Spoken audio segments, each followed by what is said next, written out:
Guys, good evening. Good evening po sa inyo lahat.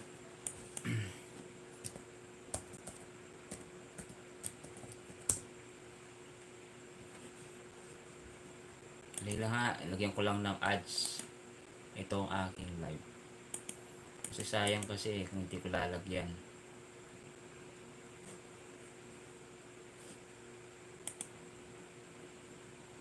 Okay, si Renel Santos.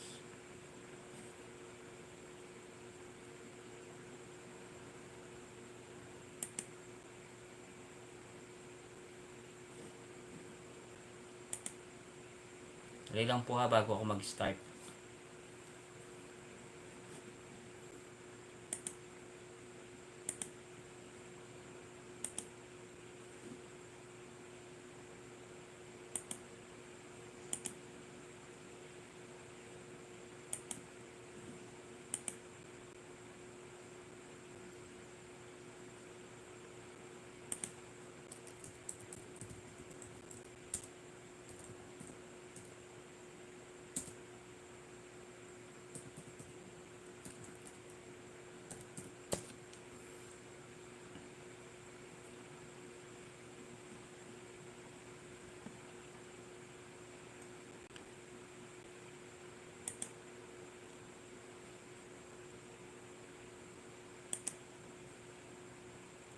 Hello guys, magandang gabi po sa inyo lahat. Ayan.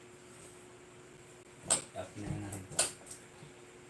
Kasi ang nangyari po diyan sa mag sa pare versus na ikakasal sa ano to guys, sa Dumaguete City siya. Tapos parang na-late ata na-late yung mismong bride, 'di ba? Nag-bride. Ang pinag-usapan kasi nila is 9:30 ata o 8 ganyan. Tapos na-extend ata siya ng 9:30.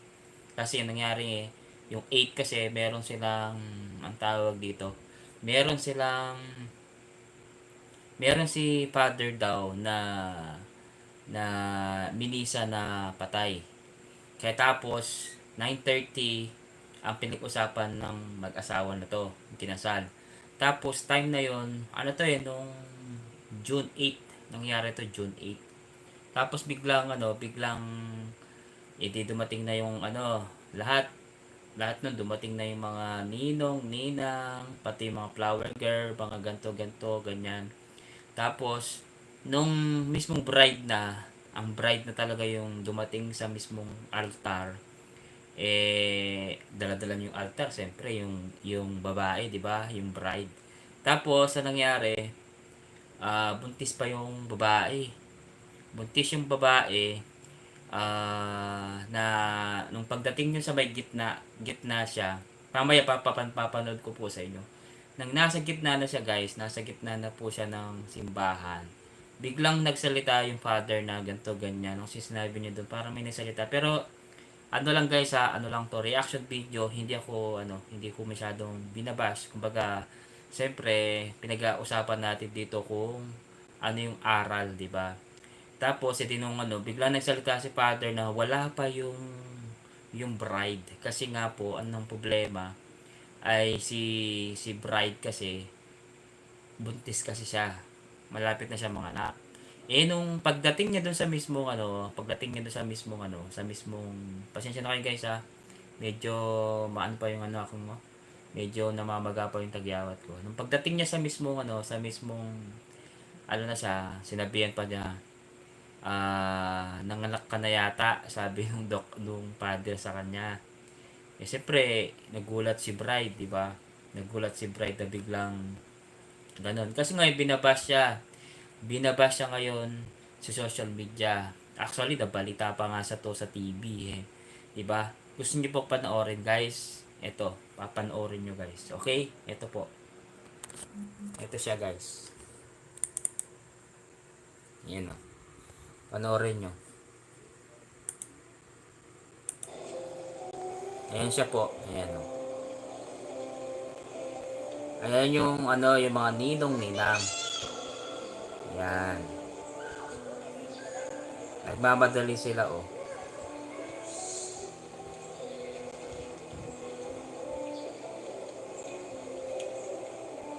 Yan. Tagal lumakad ng mga ano. Yan siya. Yung mga flower boy, oh. Ang tawag dyan? Basta mga rembirer.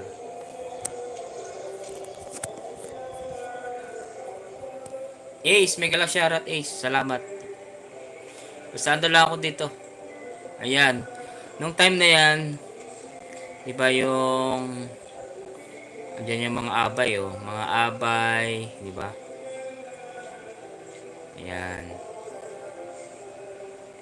Ayan. Malapit na yung kakasal, guys. Malapit na yung kakasal, oh. Malapit na. Ano na yan, eh. Parang maid of honor, di ba? Ayan yung kakasal dyan, na guys. So, eto na, oh. Ayan. Ito. Ayan, oh. Ayan. Yung kakasal.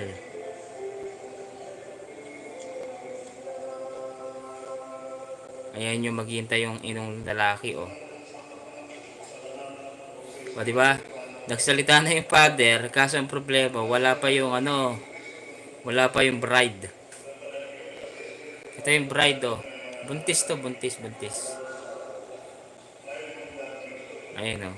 Hindi niya kasi mapuhat kasi nga po, ano, maapakan niya. Kasi kapag naapakan niya yan, maano siya, masusubsob. Ang tawag doon, madadapa siya. Kaya ang ginawa ng babae, tinulungan na lang siya. Ayun, oh. Ilang guys. O, di ba? Ibig sabihin nun, hindi ko lang sinasabing lahat naman sila, siyempre nakakahiya po yung guys, di ba? Kapag halimbawa po pag ikakasal ka, siyempre kailangan yung pare talaga, hintayin niya muna yung pare na dumating sa mismong harapan niya, di ba? Kasi ano yun eh, kasi binayaran naman yata yung pare, di ba? Para ikasal yung mag-asawa, di ba? Itong babae, siyempre nahiya siya. Pero sa totoo lang, sabi niya dun sa ano, nabasa ko dun sa article na sabi niya, hindi daw niya ikakahiya yung kanyang parokya. Although dun siya lumaki bilang, kumbaga dun siya, mula nung pagkabata siya hanggang lumaki siya, dun talaga yung pinili niya na simbahan, ipapakasal. Kumbaga dun siya talaga reception. Kumbaga yung dun siya magpapakasal talaga with husband talaga. Kaya siyempre bili pa rin tayo sa mismong babae na yon, sa bride na yon, 'di ba? Dahil kahit pinahiya na siya, 'di ba? Kahit pinahiya pa rin nung father, kasi although mahirap mag-usga guys, mahirap tayo mag-usga kung hindi natin alam kung ano yung mga nangyari, 'di ba? Hindi natin pwedeng, oh, bash natin to si father, i-bash natin to mag-asawa. Hindi pwede kasi nga hindi natin alam kung anong nangyari. Kaya malalaman natin yan sa mga kamag-anak nila or sa mga ikakasal kung anong nangyari that time. Pero mas maganda pa rin guys, ang importante doon, natuloy yung kasal nila.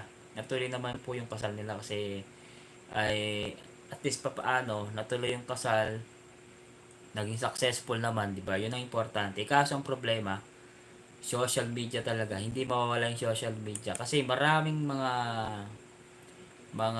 viewers na magagalit talaga kasi nga okay. Kasi yun nga, 'di ba? Ayun. Yun yung nangyari. Actually, nakita ko dito sa may ano, sabi niya dito, kawawa daw yung kinasal, napahiya dahil napagalitan ng pare. Late daw sila.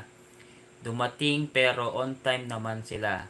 Nabasa ko sa official ko sa Paris nila, si schedule 8 AM nila. 8 AM talaga yung schedule ng kasal. And then dumating sila 9 AM daw. Tapos on the spot kinasal, sinabi daw nung ninang nila 9:30 AM daw ang kasal nila. 9:30 daw yung kasal nila. Pero dapat ang kasal talaga nila guys 8 AM. Dumating sila alas 9. O, di ba? Pero sabi naman nung ninang daw nila, kasalanan nung ninang. Kasi 9:30 daw yung sinabi niya dun sa mga ikakasal. And then, basahin ko po guys ha. And then sabi niya, hindi naman binago yung simbahan at hindi naman sila nakipag-coordinate sa simbahan. Sabi, nagbago yung oras. Hindi daw nagbago yung oras, ganun pa rin yung schedule. At dahil ayun yung schedule simbahan ng Purinar Mass pala, alas 9:30. Kaya pala minamadali yung mismong kasal. Kasi nga po, after na ikakasal, meron ulit na patay. Kaya pala, ng 9:30. Kaya nagalit si Father, 1 oras daw. Ganun pala guys. Ibig sabihin po, ang kasal po ng dalawa na yan ay alas 8. Tapos, dumating daw sila alas 9. Tapos, ang nangyari po daw, yung ninang, nagsabi yung ninang na alas 9:30 daw ang kasal nila sa simbahan. Kaya si Father nagalit kasi nga ang schedule ni Father is sa kasal nila alas 8. Kaya kasi yung 9:30 ang schedule doon yung patay. Ganun pala siya. Ayun. Tapos sabi dito, 1 hour lang nilang pinagantay. Pero, in the end, kinasal pa din sila. Despite na antala din yung kasunod ng schedule. Oh, tama naman. Naantala talaga. Pero kung titignan mo, may mali din sila. Dahil ang una dapat may nagsabi sa kanila na i-move yung, ano yung tawag dito? I-move yung oras nilang kasal. Nakipag-coordinate kaagad sila sa parish sec. Kayan. Kasi nga, nakakaalam ng schedule, di ba kawawa din yung patay. Oo, tama. Kasi ang nangyari po guys, ganito yan. Kasi, ang ano pala siya, schedule, ulitin ko, elaborate ko lahat. Yung schedule po nila, alas 8. Alas 8 yung kasal nila. Tapos, sinabi nung ninang daw na alas 9:30 ang kasal. Dumating sila alas 9, kaya 1 oras silang na late. Kaya nagalit si Father. Kasi, merong susunod dun sa kanila ng 9:30 yung patay. Kaya pala. Ganun pala siya. Ikot, sabihin kasalanan nung ninang. Di ba? Di natin alam kung sino may kasalanan. Mahirap pag baka mabash ako, di ba? As long, nakasal naman sila. Kaso, kawawa din yung patay. Kasi nga, naghihintay daw sa labas. Ang patay kasi daw, i-ceremony yun ng 9:30. Siyempre, kung dumating sila alas 9, 30 minutes lang yung misa. Talagang si Father nga pa siya kasi hindi niya alam kung anong gagawin niya, di ba? Ganun pala yung nangyari. Okay. Ganun pala yung nangyari, guys. Ibig sabihin po nun, mahirap magbintang talaga, lalo na kapag yung nangyari di natin alam. Kasi mahirap magsabi ng mali si Father, mali si ganito, mali si ganito. Wag. Hintayin na natin kung ano magiging reaction ng mga tao. Siyempre, ang mangyayari dyan, yung panig ng secretary, yung ninang at saka yung mag-asawa. Yun ang pinaka the best. Pero di natin pwede siyang i-bash kasi nga hindi natin alam kung anong mga nangyari doon sa kasal nila. Di ba? Pero okay lang 'yan, guys, kasi importante kinasal naman silang dalawa. Okay. Kaso ang problema sa social media nabash sila. Halos lahat. Father nabash, pati mag-asawa, pati yung ninang, di ba? Nabash 'yan sigurado. Kasi na TV pa 'yan eh. Alam ko na national TV pa 'yan sa, hindi ko nagkakamali. Basta na TV sila. Kasi bilang, 'di ba, bilang reactor, 'di ba? Hindi tayo pwede mag-react kasi nga hindi natin alam yung nangyari, 'di ba? Pero mas maganda pa rin na hintayin natin yung tamang sagot ng mag-asawa na to at saka si Father at saka yung secretary o si Ninang, 'di ba? Okay na 'yun. At least papaano kinasal sila na walang galit, 'di ba? 'Yun ang pinaka-importante. Kaya nag-trending siya, guys. Ano to sa Negros Occidental. Negros Oriental pala, sorry. Ito binabasa ko na nga po, guys, nandito siya sa Negros Oriental. Pero yung kanina, guys, binasa ko siya, kumbaga ina-analyze natin kung ano nangyari dun sa mag-asawa na yun. Kasi nga, 'di ba? Although okay na yun, wag na tayo pag-usapan. Siguro baka mabash na naman tayo dito. Ang importante, kinasal na po silang dalawa. Yun ang pinaka-importante. Okay? Okay po ba sa inyo guys, sa lahat po ng mga nandito? Maraming Mag-comment po kayo ha, shout out po kayo sa lahat po ng mga viewers dito. Wag niyo pong kakalimutan na paki-subscribe niyo na po ako guys. Sana tulungan niyo ako maka 100,000 na subscribers. Okay? Okay na po ba? Maraming salamat po sa ating 17 million viewers. Maraming salamat po.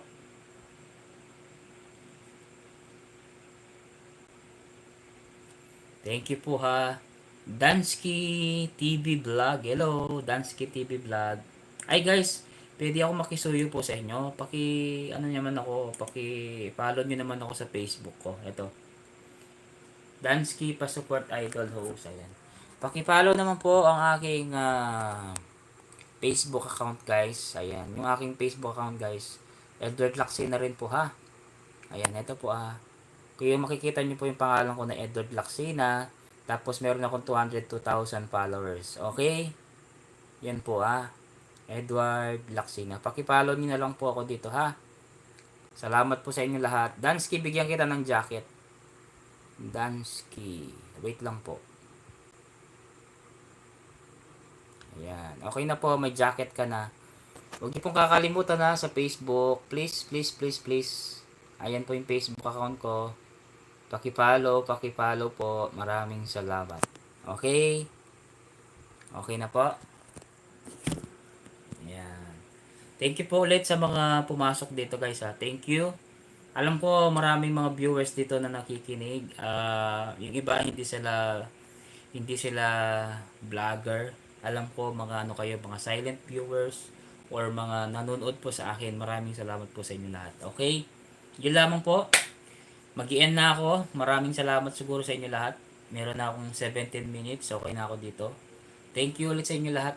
Sana may natutunan kayo sa video na to guys. Okay? Maraming salamat Dansky. Out na ako. Thank you.